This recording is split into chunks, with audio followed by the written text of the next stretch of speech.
केतु पुराण अध्याय 4।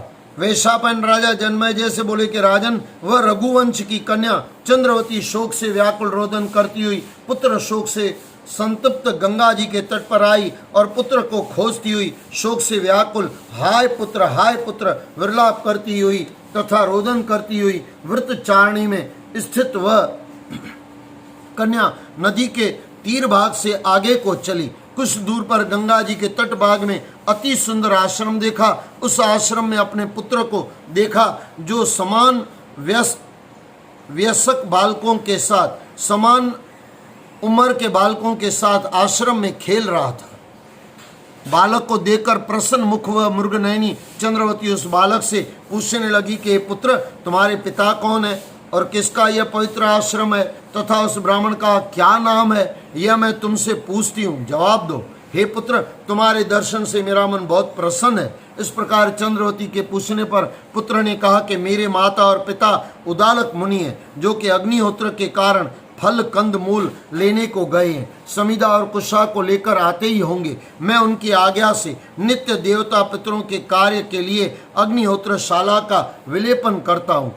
पुत्र के इस वचन को सुनकर माता चंद्रवती ने पुत्र से कहा कि पुत्र, तुम मुझे माता समझो और हे पुत्र, अब तुम स्वयं होकर बैठो, अब तुम स्वस्थ होकर बैठो। अग्निहोत्र के लिए शाला का अवलेपन मैं करती हूँ। यह कहकर शाला का अवलेपन कार्य को करके गंगा के तट पर स्नान के लिए चली गई। वेशापायन जी बोले कि राजन, उसी समय उदालक मुनि वन से आए और अग्निहोत्र शाला को सुंदर विलेपित देखकर पुत्र से बोले कि हे पुत्र, आज संपूर्ण अग्निहोत्र शाला का सुंदर लेपन हुआ है।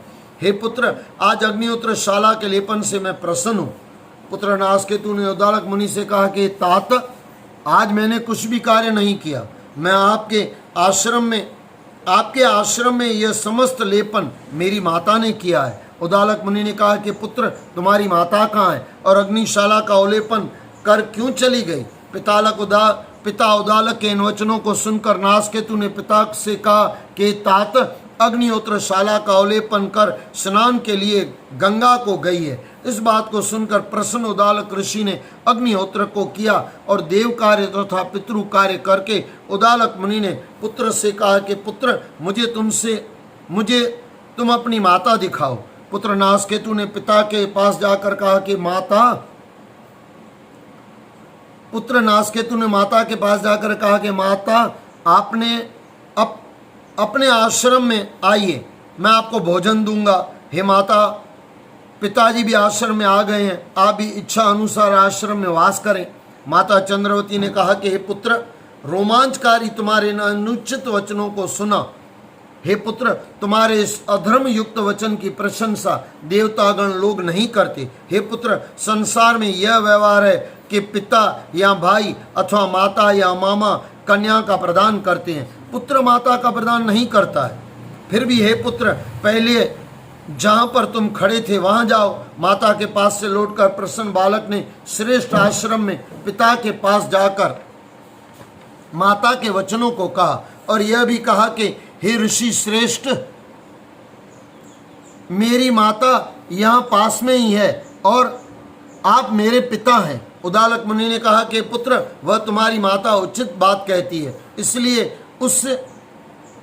इस विषय में मेरा निश्चय तुम सुनो। हे पुत्र, तुम माता से जाकर पूछो कि तुम किस वंश की कन्या हो और मैं तुम्हारा पुत्र कैसे हुआ तथा तुम यहाँ कैसे आई हो। इस प्रकार नीति युक्त बात कहो और ठीक ठीक सब बात पूछो। नासकेतु ने पिता के वचन को सुनकर माता के पास जाकर पूछा कि अंबिके, पिता तुमसे पूछते हैं किस वंश में तुम्हारा जन्म है और मेरे विषय में पूछा कि मैं तुम्हारा पुत्र कैसे हुआ। सत्य वचन कहो और यहाँ पर कैसे आना हुआ, यथाविधि सत्य सत्य कहो। माता चंद्रवती ने कहा कि प्राज्ञ, जो तुम मुझसे पूछते हो उसे तुम मुझसे सत्य सत्य सुनो।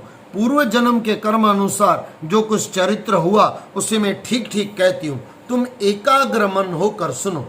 तीनों लोकों में प्रसिद्ध रघु नामक राजा हुए। उनके वंश में पार्वती के समान पुत्री हुई। मैं उज्जवल गृह में सखियों के साथ वास करती थी और 10,000 दासियों के साथ यथा सुख खेल कूद करती थी।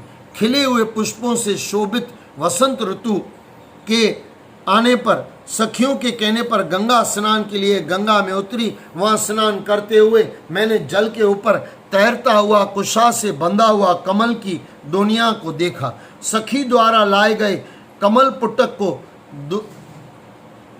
पुटक को सखी के हाथ में से लेकर मैंने उसे सूंघ लिया। उस कमल पुटक में रखा हुआ वीर्य सूंघने से नासिका द्वारा मेरे उदर में आ गया और हे विप्र, उससे मुझे गर्भ संभव हो गया, इसमें संशय नहीं है। जब सखियों ने राजा रघु से गर्भ का होना कहा तो मेरे पिता राजा रघु ने क्रोधित होकर गर्भ का कारण न मालूम होने से निरंजन वन में मेरा त्याग कर दिया। जब मैं उस समय भी रोदन करती हुई किसी फल पुष्प समिधा और कुश लाने के लिए आए हुए मुनि द्वारा देखी गई तो मुनि ने मेरे ऊपर कृपा कर मुझे अपनी आश्रम में लाकर रखा और उन मुनि के आश्रम में मैं रही। वहां पर मुझे पुत्र उत्पन्न हुआ। हे पुत्र, उससे तुम पैदा हुए, मेरी नासिका से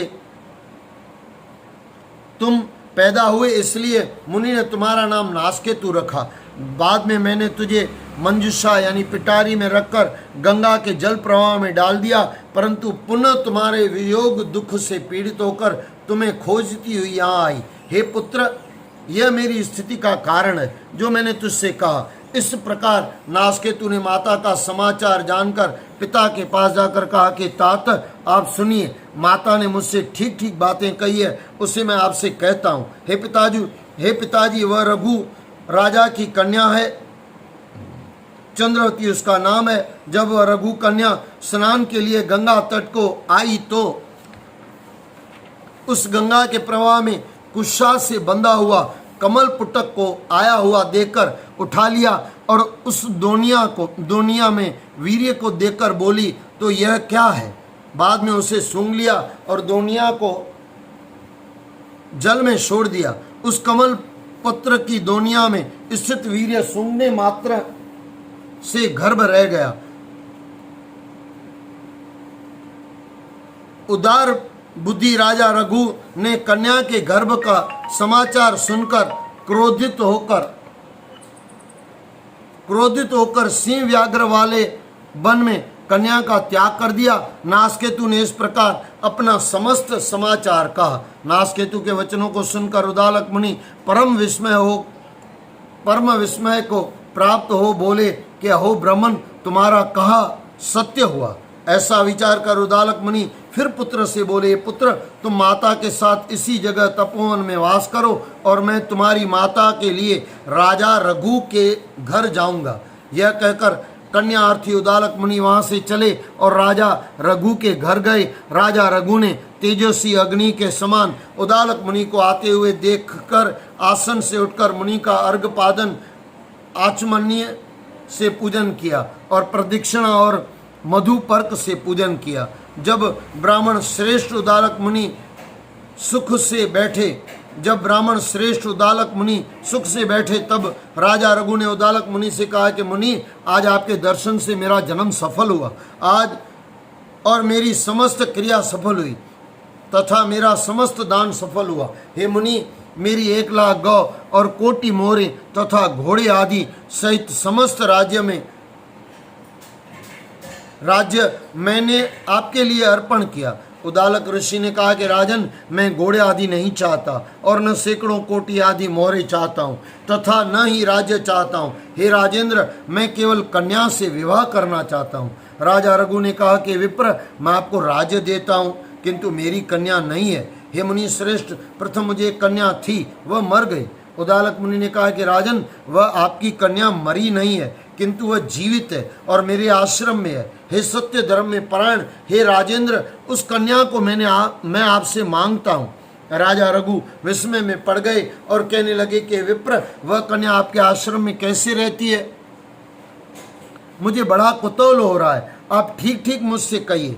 उदालक मुनि ने कहा कि राजेंद्र, ब्रह्मा ने पहले मुझसे जो बात कही थी वह संयोग से सत्य हुई, क्योंकि ब्रह्मा के कथन को देवता असुर नहीं हटा सकते। जब वंश स्थिति के कारण मैं ब्रह्मलोक गया तो ये राजन वहां जाकर मैंने वंश को बढ़ाने वाली और सूर्य वंश में होने वाली स्त्री के लिए प्रार्थना की। ब्रह्मा ने मुझसे कहा कि विप्रेंद्र, तुझे प्रथम पुत्र मिलेगा और बाद में स्त्री मिलेगी और वह स्त्री रघुवंश में होने वाली होगी। यह कहकर क्षण भर में ब्रह्मा अंतर्ध्यान हो गए। हे राजन, इसके बाद मैं चिंता में मग्न अपने आश्रम को आया। ब्रह्मा के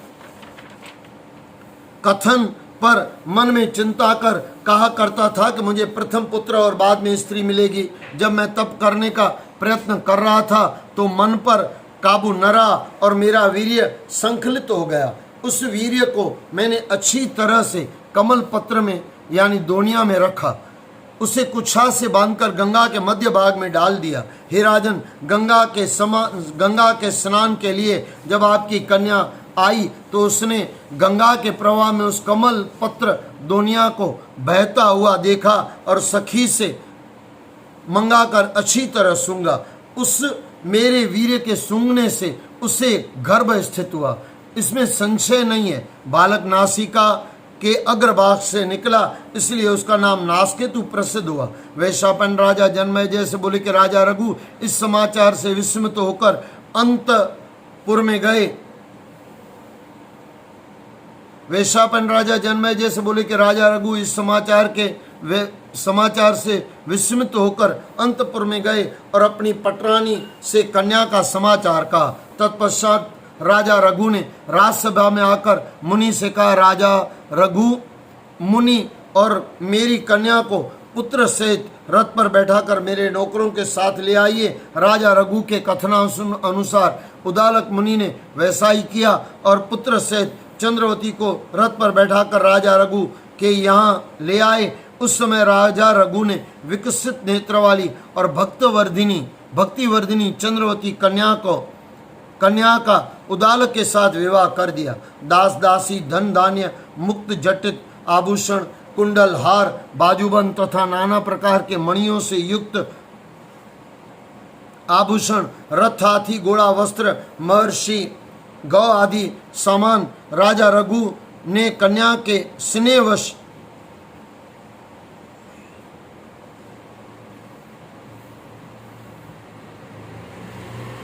नाना प्रकार के दास दासी, धन धान्य, मुकुट जटित आभूषण, कुंडल, हार, बाजू बंद तथा अन्य प्रकार के मणियों से युक्त आभूषण, रथ, हाथी, घोड़ा, वस्त्र, महिषी, गौ आदि सामान राजा रघु ने कन्या के स्नेहवश उदालक मुनि को दिया। वैशापन जन्मेजय से बोले कि राजन, राजा रघु के दिए हुए नाना प्रकार के सामान को देखकर उदालक मुनि वन को जाते समय विनम्रता से राजा से बोले कि हे राजन, मैं इस विपुल धन का क्या करूंगा। हे सुव्रत, यह सब आप ही के घर में सर्व प्रकार से रहे। यह कहकर समस्त धन को वहीं छोड़कर तपोवन को चले आए और पुत्र तथा स्त्री के साथ उदालक मुनि ने अपने आश्रम में प्रवेश किया तथा उदालक मुनि चंद्रवती के साथ सुखपूर्वक समय व्यतीत करने लगे। परम पुत्र नासकेतु भी गंगा के तट भाग में सुख से प्रसन्नता पूर्वक समान अवस्था वाले बालकों के साथ विहार करता था। एक समय उस पुत्र नासकेतु पर क्रोधित होकर उदालक मुनि ने शाप दे दिया। पिता के शाप से नासकेतु नरक को गए और फिर वैसे ही जीवित नरक से लौट कर आए। जो इस रमणीय पवित्र शुभ स्थल को देने वाली पौराणिक इतिहास को कहेगा अथवा श्रवण करेगा, वह समस्त पापों से मुक्त हो जाएगा। बोलो श्री कृष्ण भगवान की जय।